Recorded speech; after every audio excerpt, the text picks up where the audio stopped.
There was a time in my life where I did not understand why life was filled with struggles and hardships. Why did we have to endure tests and experience pain? Why are we left to feel alone and in darkness when facing life's trials?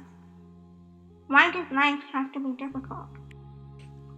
I experienced these thoughts from a young age due to my life with physical disabilities, where life forced me to feel both physical and emotional pain ever since young, where I had to be admitted to hospitals year after year for months, to a place where I felt alone and abandoned, a place of suffering and grief. The hospital was a place where I was locked away and where I felt buried deep, a place where I felt like there was no ray of hope, a place where life's tests pressured me into feeling pain, into feeling broken without the hope to regain, the hope to regain strength and grow, the hope to flourish and live a fulfilled life like the average youth. At the age of 7, I came across Islamic books at the hospital, books on the prophets and the companions and how they coped with their life's challenges. At the age of 9, the story of Prophet Yusuf ﷺ was the one that resonated with me the most. The story of Yusuf ﷺ as a child, where he was separated from his parents, where he did not get to grow up under their roof and care, where he was taken and locked away. I resonated with his story the most because I was not under my parents' roof, but rather I was within hospital walls, where I had to experience the pain of being ripped away from their arms day in and day out, time and time again, where I was left in a place that I did not want to be left in, where I was trapped in a place where I did not want to be trapped. The story of Yusuf ﷺ also made me reflect, where there were some things that I could not understand. I could not understand why Allah subhanahu wa ta'ala showed Yusuf ﷺ a beautiful and hopeful dream only to have him face life's trials afterwards. Why did he have to experience pain and suffering? Why couldn't he just attain his happy ending without the pain? Why did he have to be separated from his parents? I put my book down when reading how Yusuf ﷺ was left in the well, how he experienced his first night without his parents. It reminded me of how I was in my hospital room alone, late at night, without my parents. How I just wanted to rush towards them and be within their arms. How I wanted, but couldn't, when the only thing felt was pain. I couldn't resist the urge of leaving my hospital room and going to the nurse's counter. I couldn't resist the urge of asking the nurse if I could call home, even if it was 11:30 p.m. at night.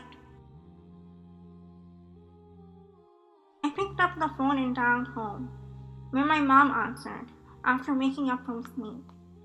I realized then and there that if I replied, she would be worried over why I called, where it would just prevent her to sleep afterwards. That maybe, just maybe, it would be better if I don't say anything, so that she would think I'm just a random stranger that misdialed our number.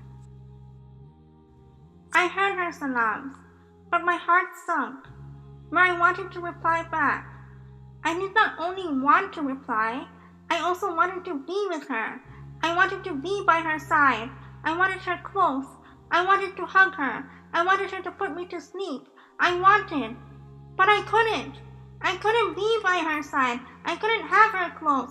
I couldn't hug her. I couldn't have her put me to sleep.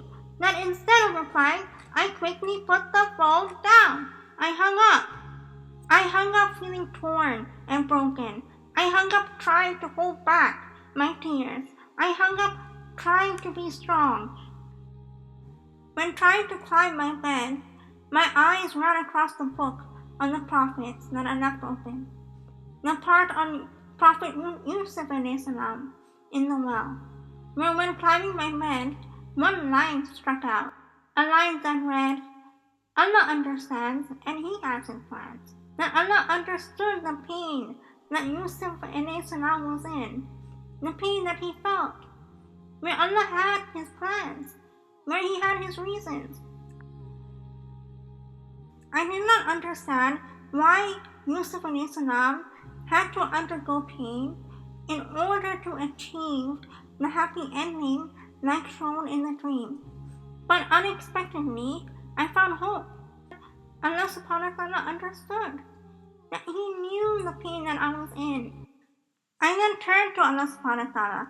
I made dua, asking Him to teach me, to show me, to help me understand why Yusuf salam had to go through the pain, and why am I also put through the pain of being separated from my parents.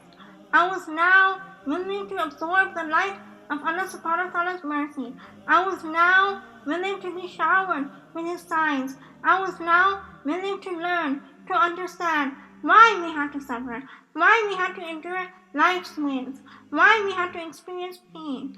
I was now willing to prepare myself in having a game-changing attitude, an attitude that could help me withstand life's winds, so that I could focus on how to internally grow, how to internally flourish, how to internally bloom.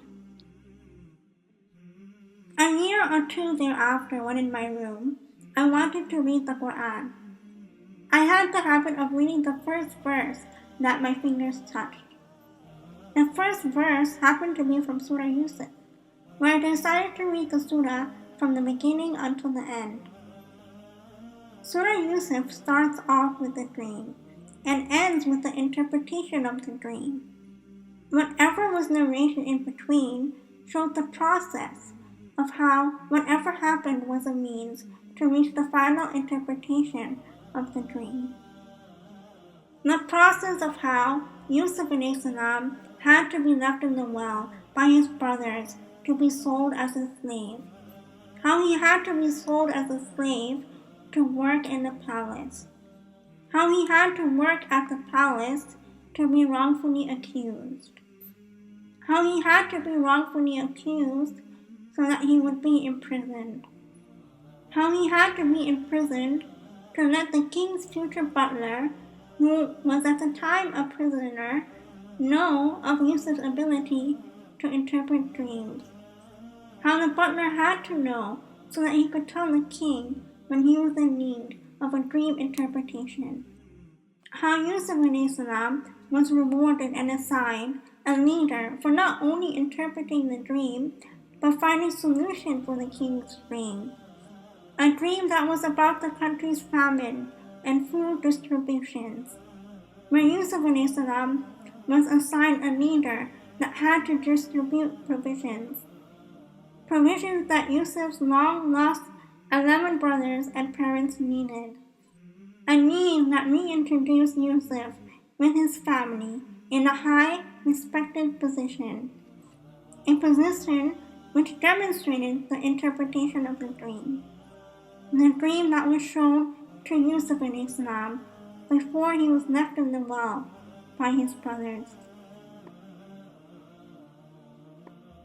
This all was a process of cultivation, where Yusuf salam's trials had to be endured with patience, for it to be a means of growth and development, a means to reach the final destination with reward. Just like a seed that is put in darkness and pressure in order to endure the process of growth and cultivation with patience until it transforms into a tree that bears fruits of reward. We may feel broken with grief when buried in darkness with life's trials, But just like the seed, we're only cracked open so that we can grow. Adversities and hardships therefore come to make us grow stronger, with strong roots. So instead of looking at it as adversities, look at it as opportunities. Instead of focusing on the darkness, focus on Allah's light. Instead of drowning in despair, absorb Allah's signs. Instead of refusing to grow, push to overcome, to break free from the shell that is our mindset. A mindset that is so focused on getting out of this test instead of learning from it to grow. If I didn't go through the process of being in the hospital, I wouldn't be here today. I wouldn't have read the story of Yusuf a.s. with such heed. I wouldn't have asked questions about pain and hardship. I wouldn't have started writing over what I found. I wouldn't have started speaking. I wouldn't have been here sharing all of this today. So my test for being in the hospital was there for a reason and purpose. Just like how your tests are there for a reason and purpose. Where we're only able to bear the fruits of the test if we endure it with patience. If we nourish our roots before branches. If we attain a game-changing attitude over why we're put in the situation that we're in. So brothers and sisters, let us all have hope.